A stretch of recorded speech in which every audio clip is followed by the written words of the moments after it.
Hello students, welcome to one solution. I am your teacher Bitupan sir. आज हम लोग शुरू करेंगे linear equations in two variables, जो है चैप्टर 4। तो व्हाट इज लीनियर इक्वेशन? आओ पहले हम जानते हैं इक्वेशन क्या है। x equal to 3। यहाँ पे एक वेरिएबल है जो है x एंड एक कांस्टेंट है जो है 3। दोनों के बीच में है एक इक्वल साइन। तो क्योंकि यहाँ पे एक इक्वल साइन है इसीलिए ये एक इक्वेशन है। अगर मैं सिर्फ 3x लिखूं या 2y लिखूं तब ये होगा सिर्फ एक्सप्रेशन।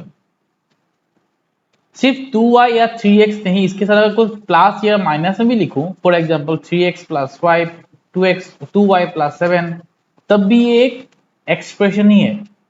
लेकिन अगर इन दोनों को हम लोग कुछ किसी के साथ इक्वल में लिखे, for example 3x plus 5 equal to 8, 2y plus 7 equal to 10, तब ये बन जाएगा इक्वेशन। और क्योंकि यहाँ पे वेरिएबल्स के ऊपर में स्क्वायर या क्यूब या ऐसा कोई भी पावर नहीं है, इसीलिए हम लोग इसको बोलेंगे लीनियर इक्वेशन। ऑलराइट बच्चों, ये दोनों एग्जांपल है लीनियर इक्वेशन का। लेकिन अगर मान लो उसी इक्वेशन में मैं अगर दो वेरिएबल यूज करूं, for example 2x plus 3y equal to 5, तब इस इक्वेशन में क्योंकि यहाँ पे दो वेरिएबल है अलग अलग x एंड y, और इन दोनों वेरिएबल्स के ऊपर में क्योंकि पावर भी नहीं है, ओके, पावर मतलब हम लोग स्क्वायर हो, क्यूब हो, या टू दी पावर 4 या टू दी पावर 10 जो भी हो, ये पावर अगर नहीं हो तब इसको हम लोग बोलते हैं लीनियर। तो इसीलिए इस फॉर्मेट में लिखने वाला कोई भी इक्वेशन को हम लोग बोलेंगे linear equation in two variables. Okay बच्चों, standard form of a linear equation in two variables, ax plus by plus c equal to 0, इसको बोलते हैं standard form of linear equation in two variables. तुम लोग अगर सोच रहे हो कि यहाँ पे तो ax by c, यहाँ पे तो 5 वेरिएबल है, तो बच्चों नहीं, वेरिएबल हम लोग सिर्फ मानेंगे x और y को। a and b together c also, they are coefficients or constants। तो वेरिएबल के साथ रहने वाला नंबर्स को हम लोग कोएफिशिएंट बोलते हैं, और यहाँ पे c जो आखिरी में है वो है कांस्टेंट, ना कि ये वेरिएबल के साथ है, ये अकेला है इसलिए ये है constant. So 2x plus 5y plus 7 equal to 0। मान लो एग्जांपल लेते हैं, यहाँ पे 2x, x का कोएफिशिएंट है 2, y का कोएफिशिएंट है 5, और जो लास्ट में कांस्टेंट है वो है 7। तो ये एग्जांपल है linear equation in two variables. So the standard form is ax plus by plus c equal to 0, where a, b and c are real numbers and a, b not equal to 0। a और b कभी zero नहीं हो सकता, a, b, c हमेशा real number ही होगा। That is the standard form of a linear equation in two variable. तो बच्चों आओ अभी शुरू करते हैं एक्सरसाइज 4.1। तो बच्चों exercise 4.1, first question, the cost of a notebook is twice the cost of a pen. एक नोटबुक का कॉस्ट एक पेन का कॉस्ट से 2 गुना ज्यादा बड़ा है। Write a linear equation in two variables to represent this statement. इसी स्टेटमेंट को रिप्रेजेंट हम लोग करना है linear equation in two variables में। तो हम लोग यहाँ पे मानेंगे let the cost of notebook equal to ₹x, cost of pen equal to ₹y। तो बच्चों क्योंकि हम लोग को ये मालूम है कि नोटबुक का प्राइस पेन के प्राइस से ज्यादा है, it is bigger than that, that means ये दोनों आपस में इक्वल नहीं है, करेक्ट। तो अगर इक्वल नहीं है तो इक्वल बनाना पड़ेगा। कैसे बनाएंगे हम लोग इक्वल? विल बैलेंस, हम लोग बैलेंस करेंगे दोनों को। सिंस x ऑलरेडी बड़ा है y से, तो हम लोग y के साथ 2 इंटू करेंगे, क्योंकि x y से कितना बड़ा था? 2 टाइम्स ज्यादा बड़ा था, 2 गुना ज्यादा बड़ा था, तो इसीलिए छोटे के साथ हम लोग 2 इंटू करेंगे। यहाँ छोटा था y, so x equal to 2y। तो हम लोग यहाँ पे नेक्स्ट स्टेप में x रखेंगे, 2y को लेफ्ट में लेके आएंगे और राइट में बचेगा 0। That is the linear equation in two variables, और यही है आंसर। ऑलराइट बच्चों, अभी हम लोग बढ़ते हैं नेक्स्ट क्वेश्चन की ओर। तो बच्चों next question, express the following linear equations in the form ax plus by plus c equal to 0। ये नीचे में जितना भी क्वेश्चन है, यहाँ पे तो एक क्वेश्चन मैंने लिखा, जो एक्सरसाइज में जितना भी क्वेश्चन है क्वेश्चन नंबर 2 में, उन सबको हम लोग ax plus by plus c equal to 0 इस फॉर्मेट में हम लोग को लिखना पड़ेगा। And indicate the values of a b and c in each case, और हर केस के लिए हम लोग को a b and c का वैल्यू भी लिखना पड़ेगा। Alright, it is very easy question. तो यहाँ पे क्योंकि दिया गया था 2x plus 3y equal to 9.35 बार, पहले बताना चाहता हूँ 9.35, इसमें ऊपर एक लाइन है, इसको हम लोग बार बोलेंगे क्योंकि ये नंबर बार बार रिपीट हो रहा है। तो 9.3555 ये कुछ नंबर ऐसा होगा। ओके, तो क्योंकि ऊपर में अगर ऐसा ही एक नंबर, कोई भी नंबर रिपीट होने से हम लोग उसके ऊपर में बार दे देते हैं। ओके बच्चों, तो यहाँ पे 2x plus 3y equal to 9.35 बार, इसको अगर फॉर्मेट में लिखना है, क्योंकि फॉर्मेट था ax plus by plus c equal to 0, तो हम लोग क्या करेंगे, 2x को रखेंगे, 3y को रखेंगे और 9.35 बार को लेफ्ट हैंड साइड में लेके आएंगे। 9.35 बार इक्वल टू 0, ये अब बन गया standard form of linear equation in two variable में।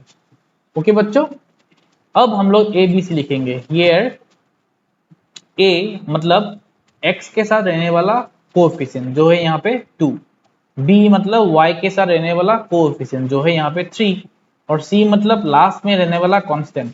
तो कांस्टेंट यहाँ पे ये पूरा नंबर ही होगा, क्योंकि स्टैंडर्ड फॉर्म में पॉजिटिव होता है, लेकिन इस क्वेश्चन में नंबर जो है नेगेटिव, तो हम लोग नेगेटिव को भी साथ में ले लेंगे। सो नेगेटिव 9.35 बार, ये हुआ c का वैल्यू। ऑलराइट बच्चों, next problem b, x minus Y by 5 minus 10 equal to 0, इसको हम लोग को लिखना है स्टैंडर्ड फॉर्म में। उसके बाद हम लोग को a b और c का वैल्यू भी निकालना है।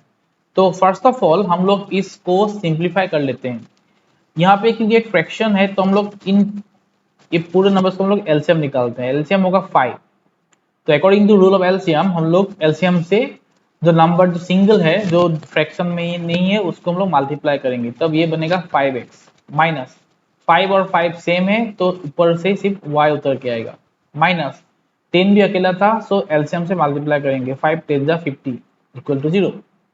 Next step 5x minus Y minus 50 हम लोग क्रॉस मल्टीप्लाई करेंगे, तो ये होगा 5 इंटू 0। ओके, और 5 इंटू 0 मतलब होगा 0, because what ever you multiply with 0 the answer is always 0। अब ये स्टैंडर्ड फॉर्म में आ गया है, तब यहाँ पे हम लोग ए बी सी लिख देंगे। हियर ए इक्वल टू होगा 5, बी इक्वल टू माइनस 1, क्योंकि b मतलब y के साथ रहने वाला कोएफिशिएंट, यहाँ पे नेगेटिव था तो नेगेटिव आया, और क्योंकि कोई भी नंबर नहीं है तो हम लोग इसको 1 मानेंगे। देन c मतलब कांस्टेंट, यहाँ पे है माइनस 50। ओके बच्चों, next problem, minus 2x plus 3y equal to 6।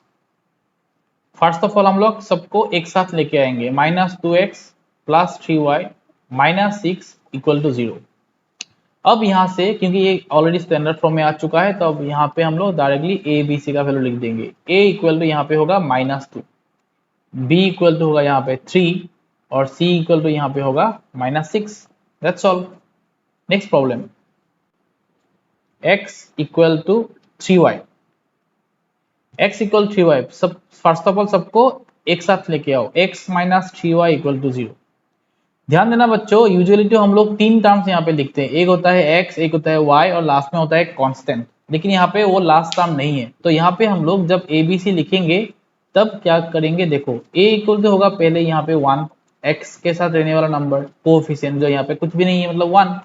Then b मतलब y के साथ रहने वाला कोएफिशिएंट जो कि होगा यहाँ पे -3, और c कांस्टेंट। तो 3y के बाद जो नंबर होगा बिफोर इक्वल साइन, उसको हम लोग मानते हैं c, लेकिन यहाँ पे कुछ भी नहीं है, तो c का वैल्यू होगा यहाँ पे 0। ऑलराइट बच्चों, next problem is 2x equal to -5y। तो फर्स्ट ऑफ ऑल सबको लेफ्ट हैंड साइड लेके आते हैं, 2x प्लस 5y हो जाएगा अभी इक्वल टू 0। तो यहाँ पे भी c नहीं है, तो a का वैल्यू होगा 2, b का वैल्यू होगा 5, और c का वैल्यू होगा क्या 0, करेक्ट। अब आते हैं क्वेश्चन नंबर 6 में। Question number 6, 3x plus 2 equal to 0। तो बच्चों यहाँ पे देखो, पहले 3x प्लस 2 इक्वल टू 0, यहाँ पे फर्स्ट टर्म x तो है लेकिन वो सेकेंड टर्म y नहीं है। अगर y नहीं है तो हम लोग को लाना पड़ेगा। कैसे लाएंगे? Without changing the meaning. हम लोग लिखेंगे 0 इंटू वाई। इसका मतलब y है लेकिन कोएफिशिएंट क्योंकि 0 था तो 0 इंटू वाई 0 हो जाएगा। तो ऐसे ही विदाउट चेंजिंग द मीनिंग हम लोग एक वेरिएबल को, मतलब जो हम लोग को चाहिए वो ला सकते हैं। तो इस तरीके से यहाँ पे a का वैल्यू होगा 3, b का वैल्यू होगा 0 और c का वैल्यू होगा 2। Next problem, y minus 2 equal to 0। इस प्रॉब्लम में सेकेंड टर्म, सेकेंड वेरिएबल तो है लेकिन फर्स्ट वेरिएबल x नहीं है। तो लास्ट प्रॉब्लम की तरह यहाँ पे भी अगर हम लोग लाएंगे x को विदाउट चेंजिंग द मीनिंग, तब ये होगा 0 into X plus Y minus 2 equal to 0। इसीलिए यहाँ पे a का वैल्यू होगा 0, b का वैल्यू होगा 1 क्योंकि y के साथ कुछ भी कोएफिशिएंट नहीं है, और c का वैल्यू होगा -2। Question number 8, 5 equal to 2x। यहाँ पे कांस्टेंट तो है लेफ्ट हैंड साइड में और वेरिएबल है राइट हैंड साइड में, तो हम लोग इसको यहाँ पे 0 लिखेंगे और 5 को ले जाएंगे उस तरफ, 2x माइनस 5। तो 2 इक्वल टू एक्स लिखो या x इक्वल टू 2 लिखो बच्चों, दोनों बात सेम है, राइट। तो 0 राइट में हो ये मैंडेटरी या कंपलसरी नहीं है, लेफ्ट में भी हो सकता है। लेकिन इस स्टेप में जो सेकेंड टर्म y वो नहीं है, मिसिंग है, तो हम लोग इसको लाएंगे 2x प्लस 0 इंटू वाई लिखेंगे और -5। तो इसीलिए यहाँ पे a का वैल्यू होगा 2, b का वैल्यू होगा 0 और c का वैल्यू होगा -5। That's all from exercise 4.1। ये एक्सरसाइज बहुत इजी था। आई होप तुम लोगों को ये समझ में आया होगा। काइंडली इस वीडियो को लाइक, कमेंट, शेयर जरूर करना और चैनल को सब्सक्राइब करना मत भूलना। So see you in the next exercise. Bye bye.